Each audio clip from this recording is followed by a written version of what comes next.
Bismillahirrahmanirrahim. Assalamualaikum warahmatullahi wabarakatuh. Selamat pagi semuanya, anak-anakku kelas 12. Semoga dalam keadaan sehat ya. Oke, sekarang kita masuk ke materi wasit atau neraca lajur. Nah, di sini neraca lajur itu atau kertas kerja itu merupakan sebuah data, bukan data apa sih ya? Merupakan sebuah kertas kerja maupun wasit yang berisikan semua data tentang akuntansi yang biasa digunakan untuk memudahkan ketika hendak membuat laporan keuangan. Jadi kalau kita bikin wasit ini atau kertas kerja, kita bisa tahu nih perusahaan kita itu untung atau rugi, itu bisa kelihatan ya. Tujuan dari pembuatan neraca lajur itu yang pertama adalah memudahkan penyusunan laporan keuangan. Kemudian yang kedua, sarana menggolongkan dan meringkas informasi neraca saldo. Kemudian meminimalisir kesalahan, terus memperkirakan hal yang mungkin akan terjadi. Jadi bisa ngecek nih, kira-kira ada kesalahan nggak dalam perhitungan, terus dalam penggolongan juga ada yang salah atau tidak gitu. Lalu bisa memudahkan penyusunan laporan keuangan juga, jadi bisa ketahuan dari situ rugi atau untungnya ya. Fungsi neraca saldo. Nah, di sini fungsi neraca saldo itu yang pertama ini digunakan untuk meringkas data, kemudian mengevaluasi transaksi yang ada, sarana menyusun laporan, kemudian prosedur perusahaan yang kredibel, dan melihat kegiatan harian perusahaan. Jadi semuanya itu bisa dilihat dalam satu tabel atau dalam satu format saja. Dan ini tidak perlu lagi melihat ke buku besar. Jadi pencatatannya sudah bisa langsung melihat di sini. Ini memudahkan juga untuk orang bisa melihat apakah ada kesalahan mencatat atau tidak ya. Oke, kita langsung masuk aja kepada contoh neraca saldo. Neraca saldo itu adalah awal dari pencatatan. Nah, ini biasanya ada di akhir periode. Setelah mencatat dari buku besar, kita pindahkan semuanya lalu masukkan ke dalam neraca saldo. Ini ya. Ini ada perusahaan bersih-bersih laundry. Neraca saldonya tahun 2016. Periodenya itu adalah 30 Desember tahun 2016. Ini masih perusahaan jasa ya, karena kita juga materinya masih perusahaan jasa. Dari sini nanti biasanya ada AJP. AJP itu adalah agenda penyesuaian atau ada data penyesuaian. Nah, ini dia. Data penyesuaian perusahaan bersih-bersinar advertising. Yang pertama, sewa yang telah dibayarkan dalam 1 tahun dari bulan September 2016. Lalu ada tagihan pendapatan jasa yang di luar senilai 400.000. Lalu ada peralatan yang disusutkan 20% dari harga perolehan. Perlengkapannya sudah terpakai 3 juta. Lalu ada gaji yang belum dibayarkan sebanyak 2 orang, masing-masing 1.500.000. Ada beban listrik dan telepon yang belum dibayarkan senilai 1 juta. Kemudian dia harus membayar iklan untuk 10 kali tayang. Nah, ini sudah ada yang dibayarkan, tapi baru terbitnya 4 kali. Berarti ada sisa yang harus nanti kita hitung. Ini kita sudah pelajari di pertemuan sebelumnya tentang ADP. Lalu dari itu kita sudah hitung. Nah, inilah bentuk dari agenda penyesuaian. Yang pertama, beban sewa. Beban sewa sudah dibayar di muka senilai 1.200.000. Nah, kalau dalam AJP ini sama ya, semuanya nominalnya antara debit dan kredit. Ini kita sudah menghitungnya di pertemuan yang lalu, jadi saya anggap kalian sudah paham semua ya. Nah, kita lanjut worksheetnya. Nah, worksheet itu bentuknya seperti ini. Worksheet itu ada pertama nama perusahaan. Jadi ya ditulis dulu nih nama perusahaannya apa gitu, biar jelas. Terus dikasih judul, itu neraca apa, oh ternyata neraca lajur gitu kan. Kemudian periodenya kapan harus dicantumkan supaya tidak salah untuk pengecekan data nantinya. Ada nomor ref, kemudian nama akun. Nah, ini neraca saldo. neraca saldo ini dapatnya dari mana? Dapatnya dari awal tadi ya. Nah, masukin deh tuh sesuai dengan debit dan kreditnya. Kemudian lalu ada penyesuaian. Penyesuaian ini apa? Ini didapat dari AJP tadi. Jadi setelah kita hitung, semuanya kita pindahkan. Sesuai ya posisinya, yang di debit dan di kredit. Bu, apakah semua akun? Enggak, yang ada di AJP-nya saja gitu. Ini kayak cuma ada piutang, ya kan, cuma ada piutang, kemudian sewa dibayar di muka, perlengkapan, kemudian akumulasi, pendapatan jasa, beban gaji, beban iklan, beban listrik. Nah, kayak utang, price, modal itu nggak ada karena di AJP-nya juga tidak ada. Kemudian di dalam AJP tadi yang kira-kira di nama akun itu nggak ada, kayak misalnya beban sewa, di sini nggak ada, kita tulis di bawahnya. Jadi di bawah total itu kamu masukkan nama akun yang tidak ada di neraca saldo tadi, gitu ya. Seperti beban sewa, beban penyusunan peralatan, beban perlengkapan, utang gaji, utang LAT itu listrik, air, dan telepon ya. Lalu iklan dibayar di muka. Setelah kamu masukkan, nah ini harus ditotalkan dulu. Hasilnya harus sama seperti AJPM tadi, jangan sampai salah gitu ya.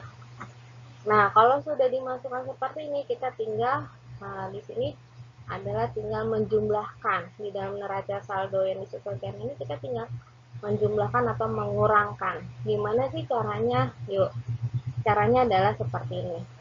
Nah, kalau kas di sini 60.000, lalu di penyesuaian tidak ada.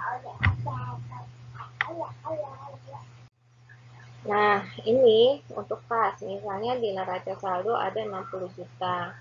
Terus di penyesuaiannya nggak ada nih, nggak ada datanya. Di debit kosong, di kredit kosong, jadi tinggal pindahkan. Kemudian yang piutang, piutang sini ada debit 5.000, lalu di penyesuaiannya ada 400. Ingat ya, debit ketemu debit ditambah. Kalau debit ketemu debit ditambah, ini kan ya, ini 5.000. Nah, ini juga 400, posisinya juga di debit, maka nanti ditambah, jadinya berapa? 5.400.000 gitu. Kemudian di sini sewa dibayar di muka 3.600.000 debit, lalu di sini di penyesuaiannya ada kredit nih 1.200, maka kalau kayak gini bukannya ditambah ya nak, tapi dikurang, jadinya berapa? 2.400.000. 36 dikurangi 12 adalah 24. Lalu perlengkapan kantor 12.000, penyesuaiannya ada 3 juta. Ini kredit ya. Perlengkapan kantor awalnya debit, lalu di penyesuaian kredit dikurang juga, jadi hasilnya 9 juta. Lalu ada peralatan kantor di sini 3 juta. Terus di sini penyesuaiannya tidak ada. Nah, ini sama kayak tadi kas nih. Kalau tidak ada, langsung aja pindahkan ke sini 3 juta seperti itu. Akumulasi di sini ada 20 juta. Kredit ketemu kredit, jadinya apa? Ditambah tapi posisinya di kredit. Seperti itu ya. Utang dagang 5.600.000, posisinya apa? Kredit. Di penyesuaiannya ada nggak ada, pindahin. Jadi tinggal pindahin aja yang nggak ada datanya di penyesuaian. Utang wesel juga, modal juga, price juga pindahkan. Tapi ingat ya, sesuai dengan posisinya pindahkannya. Kalau kredit taruh di kredit, yang debit taruh di debit. Kemudian pendapatan jasa 40.000, ada kredit nih. Lalu ada kredit lagi 400. Nah, berarti kredit ketemu kredit ditambah tapi posisinya di kredit. Jadi 40 juta 400. Kemudian ada beban gaji, beban iklan, lalu beban listrik. Beban gaji di sini ada debit ketemu debit, maka ditambah ya di neraca saldonya, nilainya adalah 5 juta. Dari mana? Dari 2.000 ditambah 3.000 gitu. Kemudian beban iklan dari 4.000, lalu di penyesuaiannya ada 2.400, maka dari sini bisa dikurangkan. Debit ketemu kredit dikurang, kalau misalnya nominalnya masih banyakan di debit, maka taruhnya di debit bukan di kredit, seperti itu. Kemudian beban listrik. Beban listrik ini debit ketemu debit, kita masukkan saja di debitnya seperti itu. Jadi jangan salah ya, kalau misalnya dia kayak di sini nih debit 4 juta, lalu dia di sini ada kreditnya 2.400. Ini kan apa namanya, debit ketemu kredit kan dikurang, tapi kebetulan nilainya masuk positif nih, debitnya lebih banyak dibanding kredit, maka masuknya tetap di debit. Oke, terus yang bawahnya karena di neraca saldo nggak ada, ya udah makanya tinggal pindahkan saja ke dalam neraca saldo disesuaikan, seperti itu, tinggal pindahin aja ya. Nah, kemudian ini laba rugi.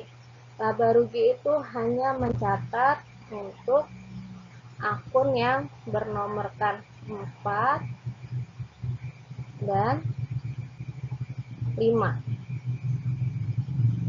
Ya, cuma 4 dan 5. Contohnya ini.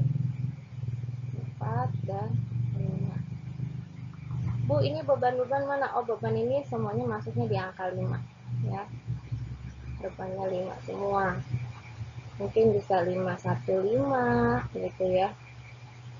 Nah, bisa sampai sini 516, 517. Nah, kalau utang masuknya di angka 2. Nah, ini 2 berapa nih terakhir? 212, berarti ini 213. Ini berarti 214 gitu ya.